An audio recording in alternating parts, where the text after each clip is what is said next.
Recherchez la paix et la sanctification sans laquelle nul ne verra Dieu. Hébreux 12, verset 14. Bien-aimé, c'est par ce verset, n'est-ce pas, du Nouveau Testament, que je te salue au nom puissant de Jésus-Christ de Nazareth. Bienvenue sur la Minute Plus avec la prophétesse Déborah, servante de l'Éternel, mère des nations, mais aussi et surtout ta servante. C'est d'ailleurs la raison pour laquelle je vis, j'existe, bien-aimé. Je suis un vase d'honneur dans lequel le Seigneur dépose, afin que je vienne aussi déposer dans la vie d'une personne qui me regarde. Tu fais bien d'être connecté, bien-aimé, sur cette toile, n'est-ce pas, réveil spirituel plus sur YouTube. C'est un avantage, bien-aimé. Sache qu'en ces fins de temps, tu en as vraiment besoin.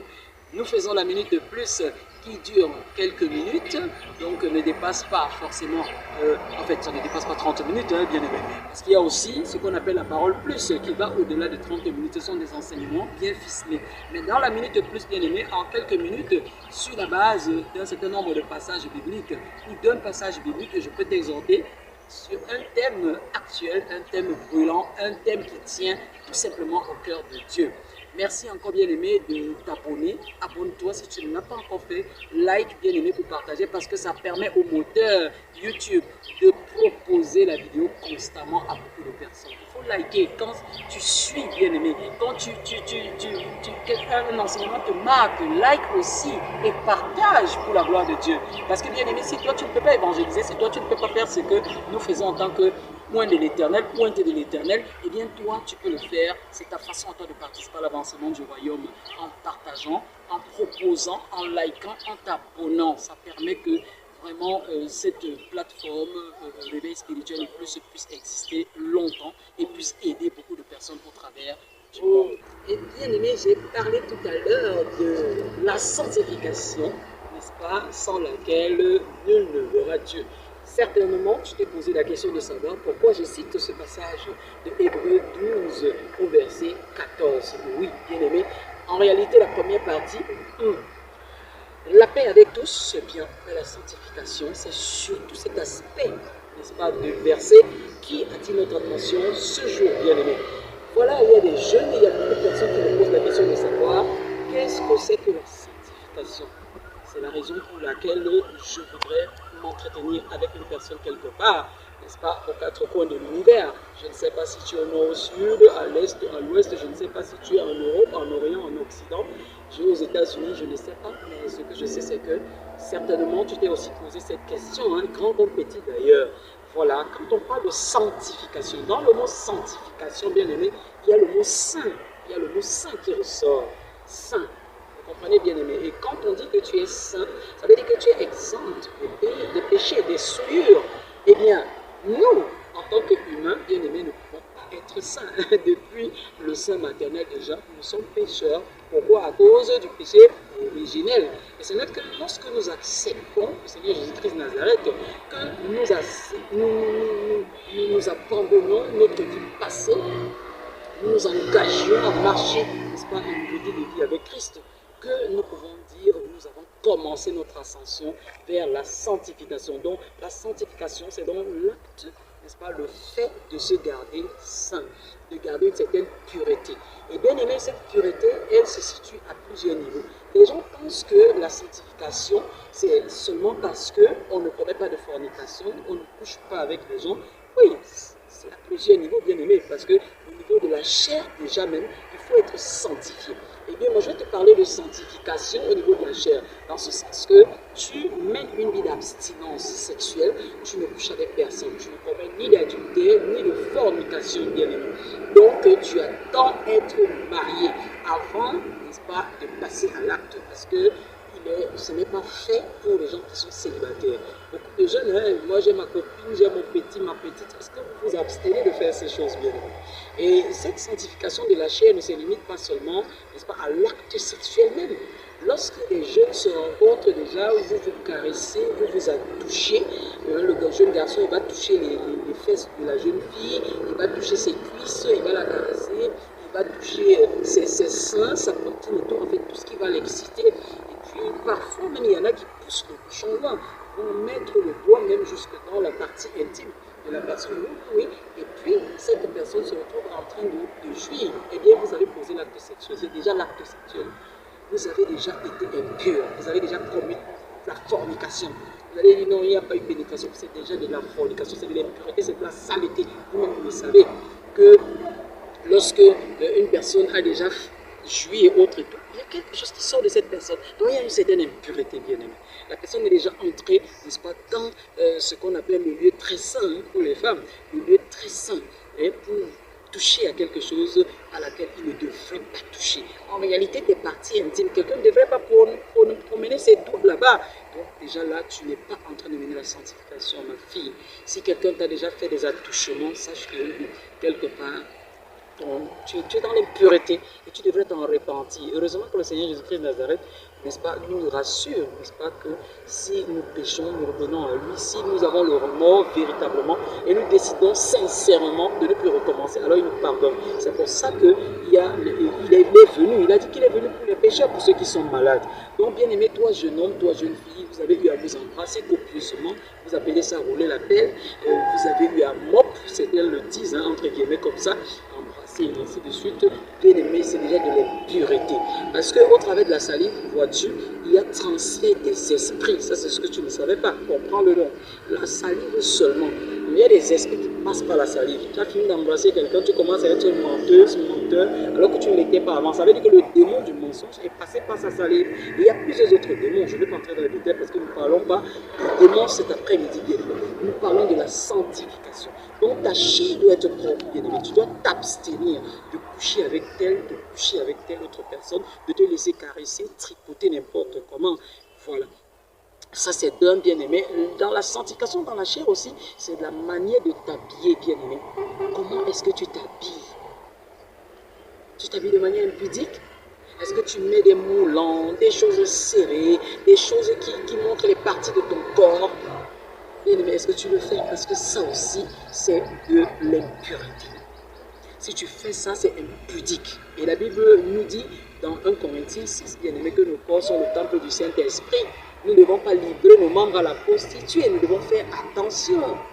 Donc, bien aimé, la sanctification de la chair, ça passe aussi par ton apparence extérieure, puisque c'est ta chair, c'est ton corps qui porte les vêtements. Et si tu mets des vêtements qui ne sont pas bien aimés, des pantalons serrés et autres tout, et ainsi de suite, des jupes serrées et autres tout, parce que quelqu'un va te dire que non, le pantalon, tu interdis le pantalon, et tout ça. Non, de quel genre de pantalon tu portes?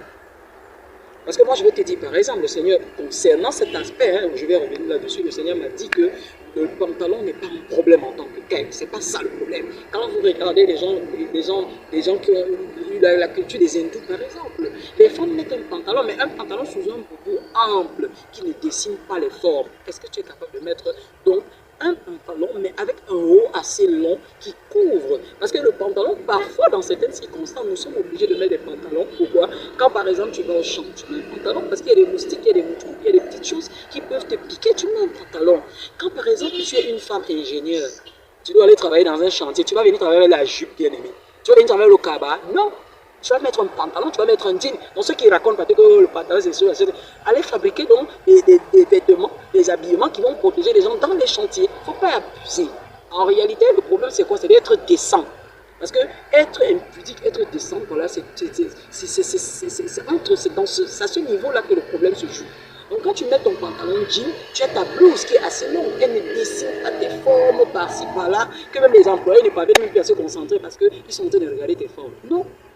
En période d'hiver, par exemple, quand on est en Europe, j'ai été en Europe, on met des pantalons, on met encore sous les pantalons des bas ou bien des collants assez lourds parce que c'est la période d'hiver. Donc, je m'arrangeais tout simplement à avoir, n'est-ce pas, une longue veste, quelque chose de long là, qui puisse couvrir au moins mes formes. Je suis à l'église et je suis correctement mon culte. Je n'excite personne, bien aimé. Donc il y a des moments comme ça. Tu ne peux pas aller travailler dans une structure, dans une entreprise, et puis tu es en jupe, tu es en robe, c'est impossible. Donc il y a un type de vêtements, des contextes précis. Et quand le Seigneur me parlait de ça, il disait, oui, ma parole, je suis au-delà de ma parole, parce que je demande tout au Père. En ce qui concerne l'habillement, je lui demande aussi, Seigneur, comment tu voudrais que je m'habille? Il me dit, mais ma fille, où est la différence entre une fille qui a mis un collant serré, moulant, avec un petit haut? Où est la différence entre celle-là Et celle qui a mis une robe moulante, sa robe est bien longue, hein? Elle arrive même parfois jusqu'à la cheville, mais elle est moulante et dessine toutes les parties de son corps. Le slip, même les traits de slip se voient. Où est la différence, bien aimé? Il n'y a aucune différence entre celle-là qui a mis une longue robe 7, mais qui dessine toutes les parties de son corps, qui montre sa poitrine et autres tout, et qui, n'est-ce pas, laisse, n'est-ce pas, suggérer, qui fait naître des idées de tentation. Où est la différence entre celle-là qui a mis cette longue robe, ou bien qui a même cousu son tissu pagne, mais qui dessine toutes ses formes? Tu as bien cousu ton tissu pagne, il y a même la traîne en bas, hein. Mais les formes sont tellement dessinées que où est la différence entre cette personne et une autre personne qui a mis la mini, qui a mis la mini, on voit bien ses cuisses et autres. Tous vous êtes des boutiques. Ce que Dieu demande, c'est que qu'on ait des vêtements pudiques. Et ça, le Saint-Esprit peut vous aider à choisir. Regardez, on ne vous a pas demandé d'être en cabas tous les jours et autres et tout. Non, c'est pour ça. Mais il y a quand même des arguments qui sont décents. Il faut que quelqu'un aille chercher autre chose. Le pouce sur la calvitie. Pour commencer à voir d'autres formes qu'il ne devrait pas voir. Donc voilà, bien aimé. Et chez les hommes, il y en a des hommes qui laissent leur torse nu. Vous laissez vos poils, là tout le monde voit et ainsi de suite. Ça excite certaines personnes. Vous marchez en Bermuda dans le quartier, partout, dans votre maison, ainsi de suite. Voilà de l'impudicité. Il y a des parents, même s'ils se mettent nus devant leurs enfants. Tu es en train de te laver, tu n'as pas fini ton bain. Au hôtel, apporte-moi mon huile, apporte-moi ma serviette, apporte-moi. Et quand l'enfant vient, l'enfant te voit nu. Ce n'est pas normal. Tu marches dans la maison en caleçon, une petite culotte. Est-ce que c'est normal? Même si une maman qui marche dans la maison avec le soutien, et puis même si elle dit en bas qu'elle non, elle avait son jupon, l'enfant ne voit pas quand même, l'enfant ne voit pas quoi. C'est transparent, il n'y a rien en bas. Donc l'enfant voit, t'es fort, c'est collé sur toi, l'enfant voit. Voilà ce que le Seigneur dit sur le plan, n'est-ce pas, de la chair. Donc, ne commets pas l'adultère, ne commets pas la fornication, ne te laisse pas tripatouiller n'importe comment. Les gestes de caresse et autres, tout, n'embrasse pas des gens. Tant que tu n'es pas marié, ne vous touchez pas. Ne vous habillez pas aussi n'importe comment. Voilà, bien aimé. Premièrement, donc ça c'est la sanctification de la chair. Bien aimé, on doit aussi sanctifier les yeux. Tes yeux doivent être sanctifiés. Ce n'est pas n'importe quoi que tu dois regarder. Quand tu regardes avec les yeux, bien aimé, eh bien tu enregistres. Quand tu regardes les films pornographiques, quand tu regardes les images pornographiques, quand tu regardes, tu vas guetter les gens qui sont en train de se laver. Tu vas regarder, guetter ton oncle, ta tante, ou bien un voisin, ou bien une voisine qui est en train de se laver dans ses toilettes. Peut-être il y a un espace quelque part là. Tu viens, tu guettes. C'est pudique, bien aimé. Tu n'es pas sanctifié, tu ne sanctifies pas tes yeux. La Bible dit que tu n'as pas le droit de voir la nudité.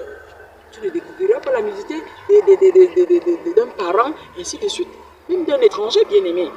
C'est écrit dans le livre des Lévitiques.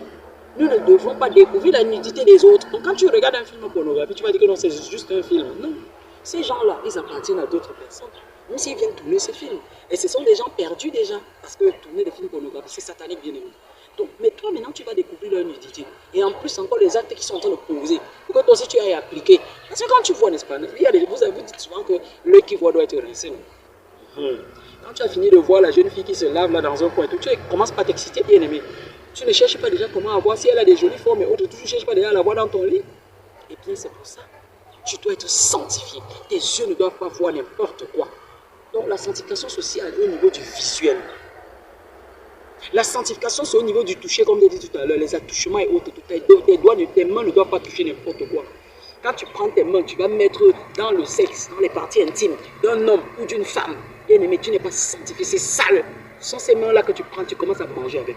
Tu fais quoi? C'est quelle histoire? Sanctifie-toi, bien-aimé. Sanctifie-toi. Fais l'effort. Il y en a qui vont me dire, oh, mais même si on est marié, c'est ça qu'il y en a qui se posent la question, même si on est marié, on ne peut pas le faire. Vous êtes obligé. Vous êtes obligé. C'est quand vous allez envoyer vos doigts qui patrouillent n'importe comment le sexe des gens, par-ci, par-là, envoyer les doigts dans le sexe. C'est quelle histoire? Est-ce que les doigts sont faits pour aller dans le sexe? C'est les sexes qui sont supposés être en contact, ce n'est pas vos doigts. Sanctifiez-vous, bien-aimés. Il y a aussi la sanctification au niveau de l'écoute, de l'audio. Qu'est-ce que tu écoutes? Il y a des musiques mondaines, bien-aimées, avec des paroles obscènes, bien-aimées. Quand tu écoutes les gens là, qui t'envoient poser des actes bizarres, qui suggèrent des choses bizarres, bien-aimé, tu n'es pas sanctifié. Tu n'es pas sanctifié. La Bible déclare qu'il faut faire attention à ce qu'on l'on écoute. Et ce passage biblique qui dit que la foi vient de ce que l'on entend, ce que l'on entend vient de la parole de Dieu. Tu vois, bien aimé, est-ce que tu n'écoutes que la parole de Dieu alors? Comme tu peux écouter beaucoup d'autres choses, ça a de l'impact. C'est comme ça que tu peux écouter de la musique mondaine. C'est comme ça que tu peux écouter des paroles obscènes. Des gens qui disent n'importe quoi. Tu es toujours dans le 5,50 m. Sors du milieu d'eux. Sanctifie tes oreilles. Tu sais que ces gens-là, ils disent toujours des choses sauvages. Tu sais que quand tu suis telle chaîne, on dit des choses de sauvagerie et autres et tout. Pourquoi tu es donc toujours là à écouter? Il faut que tu sanctifies. Parce que même ce que tu écoutes a de l'impact sur toi. Malheur à toi. Tu ne dois pas écouter certaines choses. Les grandes personnes parlent, tu es curieux, tu veux savoir de quoi ils parlent. Tu veux écouter ce qui n'est pas ton âge. C'est un péché bien aimé. N'écoute pas n'importe quoi. Ferme tes oreilles quand c'est nécessaire. Ouvre tes oreilles au cours. Tu écoutes ce que le professeur dit, il y a les cours de SVT, oui, on va parler de certaines choses. Là, c'est dans un contexte précis où on nous apprend le corps humain et autres, tout c'est autre chose. Mais quand tu sors de ce cours et tu commences à écouter les gens qui parlent des bêtises, des choses qui n'ont pas de sens, eh bien, tu n'es pas en train de sanctifier. Sanctifie aussi tes oreilles. Parce que c'est par ces oreilles-là que le Saint-Esprit, l'oreille, on parle de l'oreille spirituelle. Dieu ne peut pas. Dieu me dit qu'il y a des gens, c'est parce qu'à cause de ce que vous écoutez, qui est négatif, les musiques mondaines, les musiques des satanistes et autres, c'est pour ça que Dieu ne te parle pas encore. Il y a des gens autour de toi qui disent qu'ils entendent Dieu leur parler. Tu es étonné, Dieu, ils ont entendu ça. Mais tu n'as pas vu ça dans la parole. Quand Jésus-Christ est sorti des eaux de baptême, une voix s'est fait entendre dans les cieux. Et elle dit, écoute, celui-ci est mon fils en qui j'ai mis toute mon affection. Dieu peut parler et Dieu me parle. Il me parle audiblement. Donc ton oreille spirituelle ne va pas être ouverte tant que tu passes le temps à écouter ce qui est sale. Le Saint-Esprit ne peut pas agir. Que le Seigneur consume tout ce que tu as écouté jusqu'ici et qui a bloqué l'ouverture de ton oreille spirituelle au nom de Jésus-Christ Nazareth. C'est parce que ton oreille spirituelle n'est pas ouverte que tu ne peux pas entendre le Saint-Esprit te parler, que tu n'arrives pas à discerner entre le bien et le mal, bien aimé. Donc il faut sanctifier. N'écoute pas n'importe quoi au nom de Jésus. J'espère que tu as compris. Bien aimé, il faut aussi que tu te sanctifies au niveau de la parole. Ce qui sort de ta bouche doit être pur.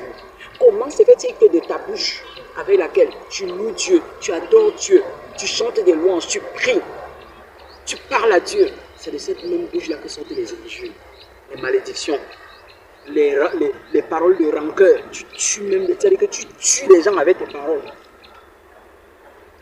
Je souhaite même que tu fasses un accident. Ta bouche n'est plus sanctifiée. Et Dieu ne peut pas écouter. D'une même source ne peut pas sortir de l'eau sucrée et de l'eau amère. Je paraphrase la parole dans le livre de Jacques. Non. Vous devez maîtriser votre bouche. Et l'apôtre Paul dit dans le livre d'Éphésiens 4, au verset 29, je crois, qu'il ne sorte de votre bouche, je paraphrase, qu'il ne sorte de votre bouche aucune parole bizarre, aucune parole mauvaise, mais que de votre bouche sortent des choses capables d'édifier. Apportez un plus, apporte une information positive. Quelqu'un a besoin d'une information, par exemple, pour trouver du travail, apporte cette information. Quelqu'un a besoin d'une information pour un concours, apporte-lui cette information. Quelqu'un a besoin que tu lui donnes une information, tu lui expliques l'exercice de mathématiques qu'il n'a pas compris. Donne-lui l'explication. Voilà. Quelqu'un a besoin que tu lui prêches l'évangile, mais prêche l'évangile, que de ta bouche sorte quelque chose qui va édifier. Et que ça apporte de la grâce, de la paix aux gens. Pas que ça vienne déranger les gens. Quand tu commences à réciter je sais pas moi quoi, des textes bizarres, tu vas faire la cour à une jeune fille. Elle chante comme de la glace au soleil. Ah, la voilà déjà perdue. Elle ne dort plus. Chaque nuit, elle compte les moutons, elle te voit dans la même position, là où tu lui parlais. Tout ce que tu lui as compté, tout ce que tu lui as dit, des paroles bizarres. Vous appelez ça des paroles mielleuses, mais c'est de la bouillabaisse. Donc tu comprends bien, il faut sanctifier ta bouche. Cette bouche-là, quand tu as fini d'insulter quelqu'un, tu viens te dire, oh Seigneur, pardonne-moi mes offenses comme nous pardonnons ça, c'est que nous avons pensé. Seigneur, bénis-moi, Seigneur, machin. Il ne va pas t'écouter, ta bouche est sale. Dieu voit la saleté. Quand tu es un grand menteur, tu ouvres ta bouche pour prier après avoir menti, pour monter de faux témoignages. Bien aimé, quand tu viens, Dieu voit le serpent. Il voit la langue de serpent. C'est la bouche du serpent. Ce n'est pas son enfant qu'il voit. Mais puisque, attends, qui est menteur depuis le début? C'est Satan. La parole nous dit ça. Il a menti depuis le début. Il est menteur depuis le début. Il est père du mensonge. Et si vous mentez, vous avez pour père le diable. Donc ça veut dire que toi qui mens à tout bout de chemin, même pour les moindres choses, tu mens. Et il n'y a pas de bon mensonge, bien aimé. Aucun mensonge n'est bon. Quand Dieu parle de péché, c'est péché. Si tu mens, même si tu mens en disant, non, est-ce que c'est un mensonge qui fait mal à quelqu'un? Si je mens que je suis à la cuisine alors que je suis dans la chambre, ce n'est pas un problème. Mensonge égale mensonge. L'appétit vient en mangeant, vous dites souvent. Donc c'est quand tu fais le petit mensonge là, que les gros mensonges arrivent. Et à cause d'un seul mensonge, beaucoup de péchés peuvent s'enchaîner. Si tu mens par exemple que tu as vu quelqu'un voler et qu'on tue cette personne, eh bien, tu as tué, tu as menti, tu as tué. Qu'est-ce qui est sorti de ta bouche? Bien-aimé. Est-ce que c'était une parole de bénédiction? Est-ce que c'était une parole d'édification? Quand tu viens, tu dis aux gens que car ça ne sert à rien de croire en Dieu. Là, vous avez déjà vu ce Jésus depuis. Tu es en train de blasphémer contre le Saint-Esprit, contre le Seigneur. Tu pousses les gens à se poser des questions, à remettre en cause leur foi. Eh bien, qu'est-ce qui sort de ta bouche? Après, c'est toi qui vas mettre les genoux sur pour implorer ce Dieu afin qu'il intervienne dans ta situation? Jamais. Sanctifie-toi, bien-aimé. Donc, Dieu t'attend, bien-aimé, à la sanctification à tous ces niveaux-là. Je ne peux pas entrer dans certains détails, je pense que tu as compris. Sanctifie-toi, même dans ce que tu manges, bien-aimé, ce qui rentre dans ton corps, sanctifie. Parce que dans Lévitique 11, bien-aimé, le Seigneur détaille. Les gens m'ont dit que oh, l'apôtre Paul a dit plus tard qu'il faut manger, il faut manger. Oh, Dieu n'était pas fou en demandant à ceux qui veulent, n'est-ce pas, être, avoir accès, même quand tu veux t'élever spirituellement. Dieu va te mettre sous un régime et Dieu parle aux personnes. Tu vas pas manger n'importe quoi. Moi, par exemple, jusqu'aujourd'hui, il m'a interdit. J'ai fait une minute plus sur cette toile où j'ai parlé de la viande de porc. Je sais que ça énerve beaucoup de personnes. Vous vous préparez à manger ça, n'est-ce pas, en fin d'année. Vous allez faire du porc rôti ou tout. Mais le porc, c'est une saleté. Le Seigneur m'a dit que le porc est un réceptacle d'esprit, de tout ça là. Donc, quand tu manges le porc, bien aimé, tu es sale. Sale physiquement, sale spirituellement. Tu ouvres des portes. Quand tu le sais, quand tu as la révélation, je ne suis pas une personne. Si vous voulez continuer à manger votre porc, j'ai même dit qu'il y a certaines tribus où d'autres, s'il n'y a pas le porc, on n'a rien fait. Puisqu'on sélectionne même. Le Seigneur me dit c'est quoi? C'est l'esprit de poubelle. C'est l'esprit de recevoir tout. Parce que le porc, c'est un homme fort. Il mange n'importe quoi, il reçoit tout. Dans le règne spirituel, c'est la même chose. Celui qui mange le lapin, par exemple, voilà encore une révélation pour le Seigneur. En fait, quand tu manges le lapin, ce n'est pas bon. Le lapin n'est pas bon. Tu ne dois pas manger le lapin. Non seulement le lapin fait partie des animaux qui sont décrits dans Lévitique 11, qu'on ne doit pas manger. Quand j'ai demandé au Seigneur, il m'a dit, voilà pourquoi, par exemple, on ne mange pas le lapin, ma fille. Pourquoi? Parce que le lapin, c'est un animal qui est toujours... Il bondit ici, il est là-bas, il fait ici. Donc tu es comme stable. C'est-à-dire quand tu manges la viande de lapin, la chair de lapin, la Bible déclare que l'âme, n'est-ce pas, du corps se trouve dans le sang. Quand tu manges le lapin, tu manges sa chair. Le sang, la chair, c'est la même chose. Quand tu manges cette chair, bien-aimé, tu es habité de l'esprit de stabilité.